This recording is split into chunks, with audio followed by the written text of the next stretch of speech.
What should we ask the tarot today? I have my Ask the Tarot Love and Abundance Edition Oracle deck that I designed myself. There is a link in my bio to several decks that I've designed and also for private same-day readings. But what should we ask the tarot today? What is the potential of this relationship? Spirit, for the viewer, what is the potential of the relationship that they are thinking of? What do we need to know about the potential of their relationship, please? Bottom of the deck, we have got the Hanged Man, the Magician, the Emperor, the Ten of Wands, the Chariot, the Two of Swords, and the Seven of Swords.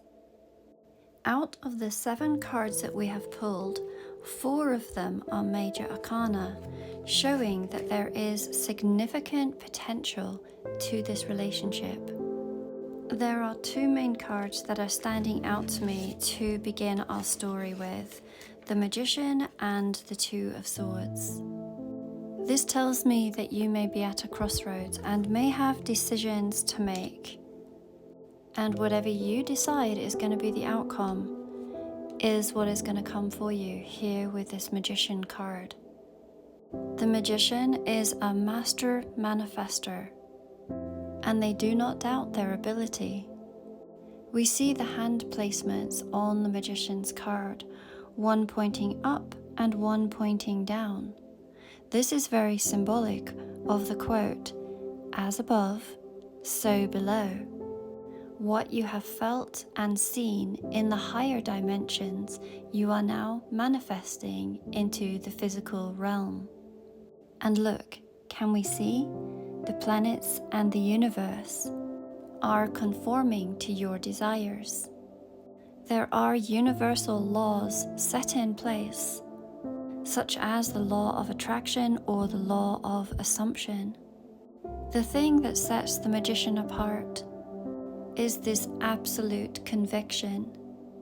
It does not waver. We see on this illustration the all-seeing eye. What the Magician knows, they know. But this decision and this crossroads, it puts you in the primary place of making decisions. We can see that this being is standing on the world or a planet. This is your reality and you get to say what this outcome is going to be. I have a little bit of a personal theory in that many of us are put into incredibly difficult circumstances so that we can actually learn to become the manifester and the magician, to understand our own innate power and how we co-create with God, the universe, your higher self, or whichever terminology you prefer to use. But look, this is the ultimate card of putting yourself on a pedestal. Look at the illustration. This being is putting themselves first and is deciding what is best for them. Now the combination of the 7 of Swords and the 10 of Wands. The 10 of Wands talks about carrying too many burdens, but let us look at this beautiful illustration together. She is still carrying some wands, but with the other she has created a bundle and she is giving it back to the universe. It is as if she has decided and she has said, "Okay, universe, I'm doing my part, now you do yours." This is really quite beautiful. It is saying that you are not trying to control everything anymore, that you understand that your decision is final and that you trust the universe to help you in this decision for your best possible outcome. Now the 7 of Swords, typically it is not my favorite card, as it is often a card that speaks of deception. However, it can also be that of strategy. And there may be some very strategic plans that you or you and your person are going to create together. So the cards show that there has been some potential challenges, or that there has been some obstacles and decisions that you and your person are going to make some very firm decisions and are going to hold true to them. We have the Hanged Man, which often suggests seeing things from a different perspective.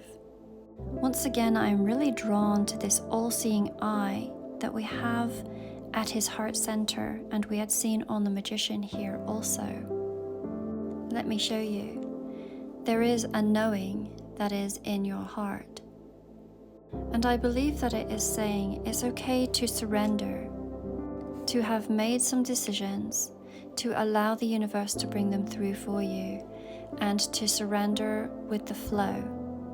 There could very well be something to do with timing and having to maybe just sit put for a moment as the universe catches up with your decisions and your declarations. This Hanged Man and this pause position is not for long. We have the Chariot card, which is one of the fastest moving cards of the deck.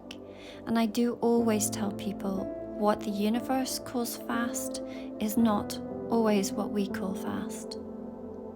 The Chariot card is talking about sheer mindset and that of determination.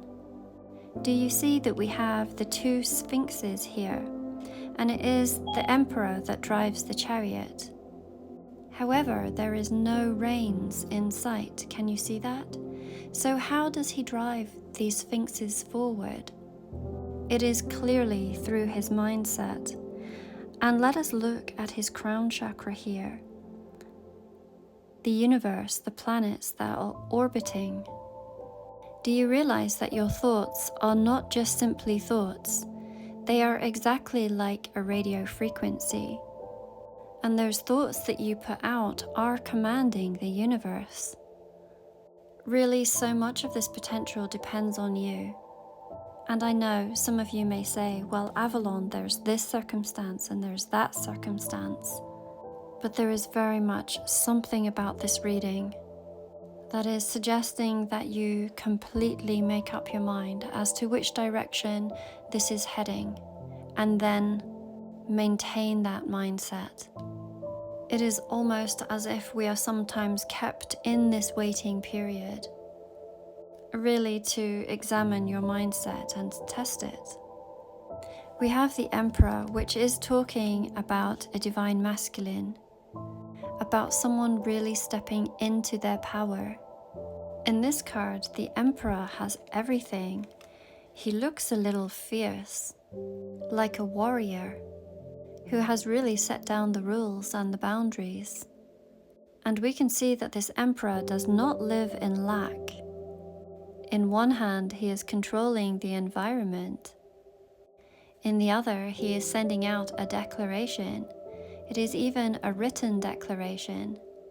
So maybe mindset and journaling might be very productive for you. We have all of the pentacles, which represent physical abundance under his feet. And we see a grand home in the background.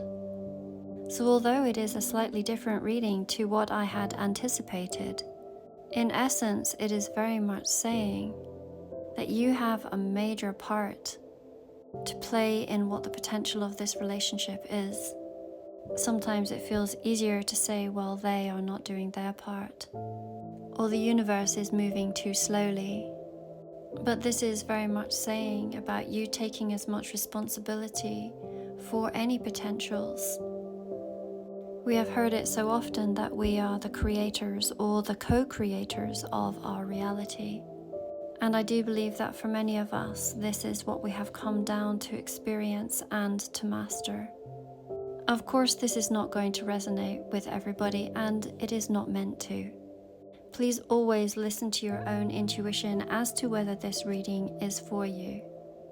If you would like your own private reading on the potential of your relationship, then there is a link in my bio to private same-day readings or one-on-one Zoom calls.